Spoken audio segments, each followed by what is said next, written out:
மனசில் நிற்கக்கூடிய நபர், நீங்கள் காதலிக்கக்கூடிய நபர், இந்த நபர் உண்மையாகவே உங்களை தான் காதலிக்கிறாரா? அல்லது இந்த நபர்களுக்கு வேறு ஏதாவது ஒரு தொடர்பு இருக்கா? தேர்ட் பார்ட்டி இருக்காங்களா? அவங்கள தான் காதலிக்கிறாங்களா? இப்படின்றத பற்றி தான் இன்னைக்கு வீடியோவில் நம்ம கிளியராக பார்த்து தெரிஞ்சுக்கொள்ள போகிறோம். ஸோ அதுக்கு முன்னாடி அவங்களுக்கு பர்சனல் ரீடிங் வேணும் அப்படின்னா, மேலே இருக்க வாட்ஸ்அப் இல்லைன்னா இன்ஸ்டாகிராம்க்கு டிஎம் பண்ணி பர்சனல் ரீடிங் வந்து பெற்றுக்கொள்ளுங்க. நீங்கள் எந்த கட்சியாக இருந்தாலுமே பர்சனல் ரீடிங் வந்து உடனுக்குடன் பெற்றுக்கொள்ளக்கூடியதாக இருக்கும். ஸோ உங்களுக்கு வேணும் அப்படின்னா மறக்காமல் டிஎம் பண்ணி பெற்றுக்கொள்ளுங்க. ஓகேயா? ஸோ நீங்கள் காதலிக்கக்கூடிய நபர் நிஜமாவே உங்களை தான் காதலிக்கிறாரா? அல்லது இவர் தேர்ட் பார்ட்டியவா? அப்படின்றதுக்கு யூனிவர்ஸ் சைட்லேருந்து என்ன சொல்கிறாங்க அப்படின்னா, இங்கே ஃபர்ஸ்ட் விஷயம் என்ன சொல்கிறாங்க அப்படின்னா, இந்த நபர் ஓகே. ஸோ இந்த நபர் எப்படிப்பட்டவர் அப்படின்னா, இவர் மனசில் வந்து மிகப்பெரிய ஒரு சைலண்ட் வந்து போயிட்டுருக்கும். ஓகே. நீங்கள் இந்த நபர்கிட்ட ஏதாவது ஆன்சர் கேட்குறீங்க, இல்லை எனக்கு இப்போ ஒரு பதில் வேணும் அப்படின்னு கேட்குறீங்க அப்படின்னா கூட, இந்த நபர்கள் சைடில் வந்து ஒரு அமைதியானது தான் போய் கொண்டிருக்கும். ரொம்பவே அமைதியாக இருப்பாங்க, இருந்து கொண்டிருக்காங்க அப்படின்றத யூனிவர்ஸ் சொல்கிறாங்க. ஸோ நீங்கள் கொடுத்துருக்க அன்பு அப்படின்னு சொல்கிற இந்த விஷயம் வந்து அவருக்கு அலாதியாக கிடச்சிருக்கு. ஓகே. அவர் எதிர்பார்த்து கூட இருக்காத ஒரு அளவுக்கான அன்பை, யாரும் காட்ட முடியாத ஒரு அலாதியான அன்பையும் நம்பிக்கையும் நீங்கள் கொடுத்துருக்கீங்க. அப்படிங்கும்போது உங்கள் லவ் இந்த இடத்துல ரொம்பவே பியூராக பவர்ஃபுல்லாக இருக்குது. ஓகே. ஸோ அவரோட மனசுக்குள்ளே வந்து ஒரு விதமான பயமும் இருக்குது. ஓகே. ஸோ அவங்களுக்கு வந்து அதிகமாக என்ன இருக்குது அப்படின்னா, அந்த அன்புக்கு அவங்க தகுதியானவங்களா? ஸோ தனக்குள்ள வந்து ஒரு இது வந்து எனக்கு பொருந்துமா அப்படின்ற மாதிரி. இப்போ நீங்களும் இந்த நபரும் எந்த அளவுக்கு காதலிக்கிறீங்க அப்படின்னாலுமே, இந்த நபர் மனசுக்குள்ள வந்து இந்த காதலுக்கு எனக்கு பொருத்தமாக இருக்கா? நீங்கள் இந்த காதலுக்கு தகுதியானவர் தானா? அப்படின்ற மாதிரி ஒரு சில விஷயங்களும் இவங்க மனசுக்குள்ள அப்பப்போ நெருடிக்கொண்டே இருக்குது. அப்படின்றதுனால கூட முழு நேரமும் இந்த நபர்களால் உங்கள் கூட வந்து டைமை கொடுத்து உங்கள் கூட ஒரு லாங் ட்ராவல் பண்ண முடியாத ஒரு சூழ்நிலை வந்து அமைஞ்சிருக்கும் அப்படின்றாங்க யூனிவர்ஸ். ஸோ கரண்ட் சிச்சுவேஷன் பார்க்க கூட இந்த நபர்களுக்கு வந்து ஒரு பதிலையே சொல்ல முடியல. நீ நில்லு அப்படின்னு நிற்க வைக்கவும் முடியல, அதே மாதிரி நீ வேண்டாம் அப்படின்னு தூக்கி போடவும் முடியல அப்படின்றாங்க. அதாவது இந்த நபர்களுக்கு வந்து நீங்கள் கூட இருக்கிறது வந்து ஒரு சிலருக்கு வந்து இங்கே கொஞ்சம் நச்சரிக்கிற மாதிரி ஆகிடுச்சாம். ஓகே. அதாவது நீங்கள் இப்போ ஒரு ஆன்சர் சொல்ல அப்படின்னு கேட்குறது, இல்லை நீங்கள் தொடர்ந்து இந்த நபர்களுக்கு அலாதியான ஒரு காதலை கொடுக்கறது, இப்படின்ற சந்தர்ப்பத்தில் இங்கே ஒரு சில நபர்களுக்கு அது ஒரு நச்சரிப்பு மாதிரி ஆகிட்டு அப்படின்றாங்க.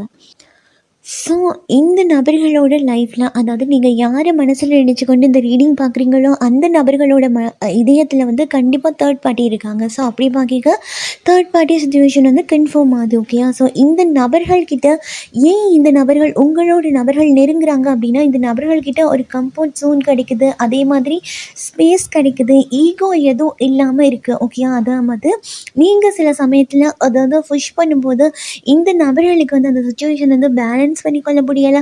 ஸோ அங்கே வந்து அந்த பேஸ் கிடைக்குது அப்படின்றதுனாலையோ என்னமோ இந்த நபர்கள் வந்து அங்கே போகிறாங்க. இருந்தாலுமே கூட இந்த தேர்ட் பார்ட்டி சுச்சுவேஷன் வந்து இவங்கள உங்கள் நபர்களுக்கு ஒரு ட்ரூவாக தான் இருக்காங்களா அப்படின்னு கேட்டால் கண்டிப்பாக கிடையாது. அவங்க வந்து ஒரு டாக்ஸிக் ரிலேஷன்ஷிப் மாதிரி இருக்குது. ஓகேயா? இந்த நபர்களுக்கும் தெரியுது இந்த ரிலேஷன்ஷிப் வந்து நிலையானதில்லை. நீங்கள் கொடுக்குற அன்புக்கு அவங்க கொடுக்குற அன்பு நிகரானது கிடையாது அப்படின்றது வந்து தெரியுது. இருந்தாலுமே கூட இந்த நபர்கள் வந்து ஒரு ட்ராமா மாதிரி ப்ளே பண்ணிட்டு, அதாவது உங்களுடைய நபர்கள் ஓகே. ஸோ ஒரு ட்ராமா மாதிரி ப்ளே பண்ணி கொண்டு இருக்கிற அந்த சந்தர்ப்பத்தை வந்து சரியான முறையில் பயன்படுத்தி கொண்டு ஒரு ஜாலியாக ஃபன் பண்ணி கொண்டிருக்காங்க அப்படின்ற மாதிரி இருக்குது. ஓகே. ஏன்னா உங்களுடைய நபர்கள் வந்து எதிர்பார்க்கலாம், தனக்கு வந்து அடுத்தவங்க வந்து டிஸ்டர்ப் பண்ணாமல் இருக்கணும். ஏன்னா உங்களுடைய நபர்கள் என்ன எதிர்பார்க்குறாங்கன்னா, தனக்கு வந்து டிஸ்டர்ப் இல்லாமல் இருக்கணும், அடுத்தவங்க வந்து நம்மளை வந்து தொந்தரவு பண்ணாமல் இருக்கணும், இப்படி ஒரு காதலை தான் நான் வேண்டுறேன் அப்படின்னாங்க. ஆனால் நீங்கள் என்ன பண்ணுறீங்க அப்படின்னா, இந்த நபர்களை வந்து கொஞ்சம் நச்சரிக்கிற மாதிரி இருக்கிறதுனால என்னவோ இந்த நபர்கள் வந்து உங்ககிட்ட இருந்து ஒரு ஸ்பேஸ் எடுத்துக்கொண்டு அந்த நபர்கள்கிட்ட போயிட்டு என்ஜாய் பண்ணுறதுக்கு முக்கியமான காரணமாக இது அமையலாம். ஓகேயா? ஆனாலுமே இந்த நபர்களுக்கு தெரியுது நீங்கள் தான் அவங்களுடைய காதல் அப்படின்னு. இருந்தாலுமே இந்த நபர்களோட ஈகோ வந்து உங்களை ஏற்றுக்க மறுக்குது. அவங்க அவங்களோட சந்தோஷத்தை நோக்கி மட்டும்தான் போகிறாங்க. இந்த நேரத்தில் எனக்கு எந்த விஷயம் சந்தோஷம் கொடுக்குதோ ஸோ நான் அந்த விஷயத்தை எடுத்துக்கொள்கிறேன் அப்படின்ற மாதிரி இவங்களோட எண்ணங்கள் வந்து அமைஞ்சிருக்கு. ஏன்னா, இங்க அவங்களோட மனசும் சோலும் சரி, உங்களையே தான் தேடிக்கொண்டிருக்கு. அதே மாதிரி நீங்க அவங்களையே நினைச்சு கொண்டிருக்கிறதுனால கூட, அவங்களுக்கு இந்த மாதிரி ஒரு நினைவு வரலாம். ஓகே, உங்கள நினைக்கிறது, உங்கள பத்தின ஞாபகம் வருது அப்படின்னு. என்னதான் இருந்தாலும் இந்த நபர் ஒரு சில நேரம் வந்து யோசிக்கிறார், இந்த நபரை நான் இழந்துட்டனோ அப்படின்னு. நான் இழந்துட்டனோ, தவற விட்டுட்டனோ இப்படின்ற நிலைமை வந்து உங்களுக்கு கூட இருக்கலாம். உங்க நபர்கள நினைச்சு ஓகே.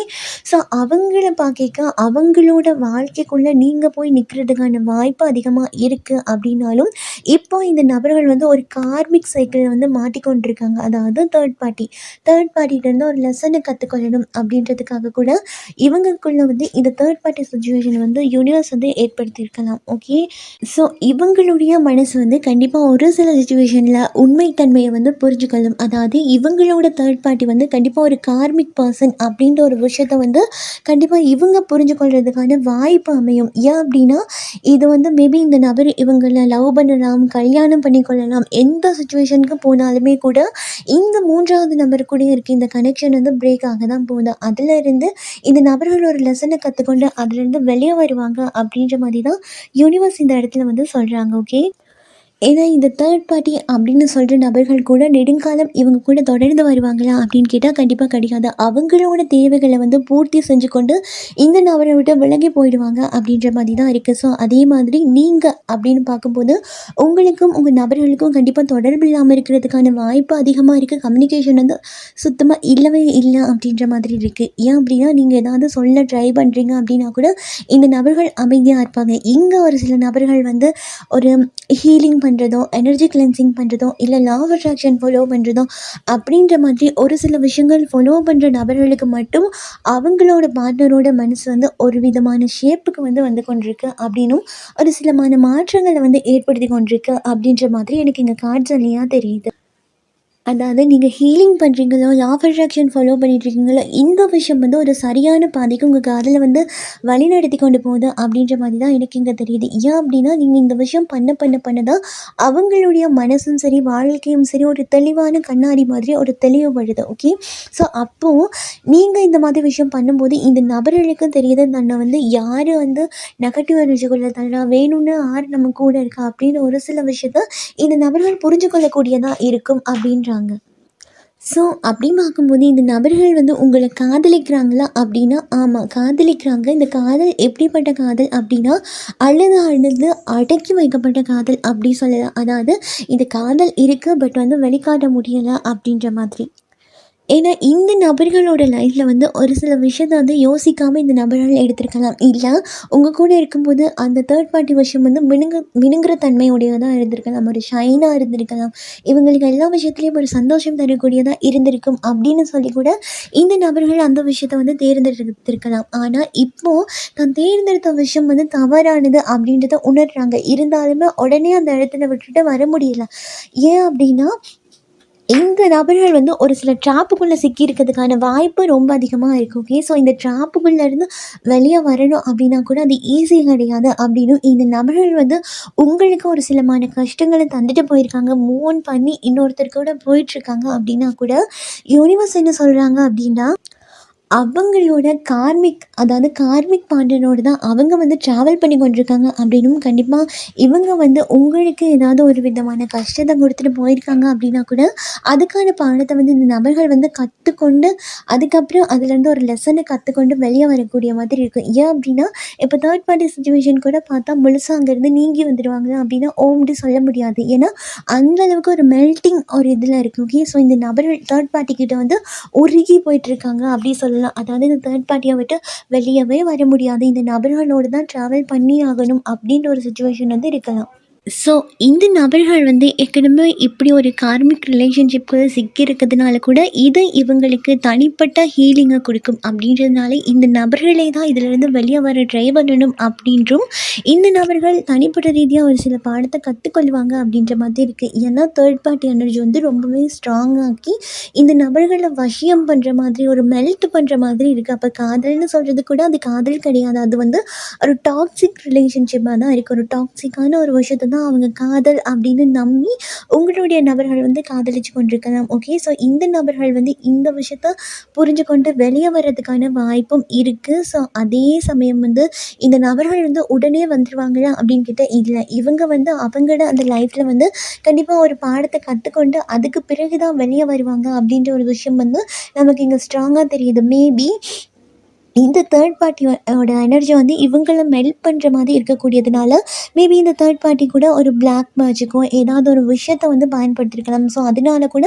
இந்த நபர்கள் வந்து உங்களுடைய நபர்கள் வந்து ரொம்பவுமே ஒரு அடிக்ஷனான ஒரு விஷயமா அவங்கள பார்க்குறாங்க. ஓகே. ஸோ அதனால தான் இவங்களால முழுசா அங்கால இருந்து வெளிய வரவே முடியல அப்படின்ற அளவுக்கு கிறங்கி கிடக்கிறதுக்கான வாய்ப்பு ரொம்பவே அதிகமா இருக்கு. ஸோ இங்க தனிப்பட்ட ரீதியா பார்க்கைக்க நீங்க ஒன்று இந்த இந்த ரிலேஷன்ஷிப்லேருந்து வெளிய வரதுக்கான வாய்ப்பு இருக்காம். ஸோ அதே மாதிரி அந்த நபர்களோட தேர்ட் பார்ட்டி சிச்சுவேஷனில் அவங்க சில விஷயங்கள கற்றுக்கொண்டு தான் ஆகணும் அப்படின்றதுல யூனிவர்ஸ் ரொம்பவே ஸ்ட்ராங்கா இருக்காங்க அப்படின்ற ஒரு விஷயத்தையும் சொல்கிறாங்க. ஏன்னா, இப்ப காதல் அப்படின்னு பார்க்குற விஷயத்துல கூட நீங்க ஒரு டெசிஷன் எடுக்க வேண்டிய சிச்சுவேஷன்ல தான் உங்க காதல் வந்து இப்போ இருக்க நிலைமைக்கு வந்து இருக்கு. ஸோ, அதே மாதிரி நீங்க வந்து ஒரு ஹீலிங் எடுத்துக்கொண்டு நீங்களே இந்த ரிலேஷன்ஷிப்பை விட்டுட்டு மூவ் ஆன் ஆகி வெளிய வர்றதுக்கான வாய்ப்பு தான் இங்க எல்லாத்த விடயும் ரொம்பவே அதிகமா இருக்கு. ஓகே. ஸோ, இந்த மெசேஜ் உங்க கூட ரெசனேட் ஆகியிருந்ததுன்னா, உங்களோட ஃபீலிங்ஸ வந்து கமெண்ட்ல சொல்லுங்க. நான் கண்டிப்பா படிப்பேன். ஸோ, அதே மாதிரி உங்களுக்கு இந்த ரீடிங்கில நீங்க மேலதிகமான தகவல்கள பெற்றுக்கொண்டிருந்தீங்க அப்படின்னா, லைக் பண்ணுங்க, ஷேர் பண்ணுங்க. நீங்க பண்ற ஒவ்வொரு லைக்கும் எனக்கு நெக்ஸ்ட் வீடியோ பண்ணுறதுக்கு ஒரு மோட்டிவேஷனா இருக்கும். ஸோ இதே போல இன்னும் ஒரு ரீடிங்கில நான் உங்கள சந்திக்கிறேன். அதுவரைக்கும் உங்களிடமிருந்து விடைபெறும் நான் திவ்யா. பாய். Take care.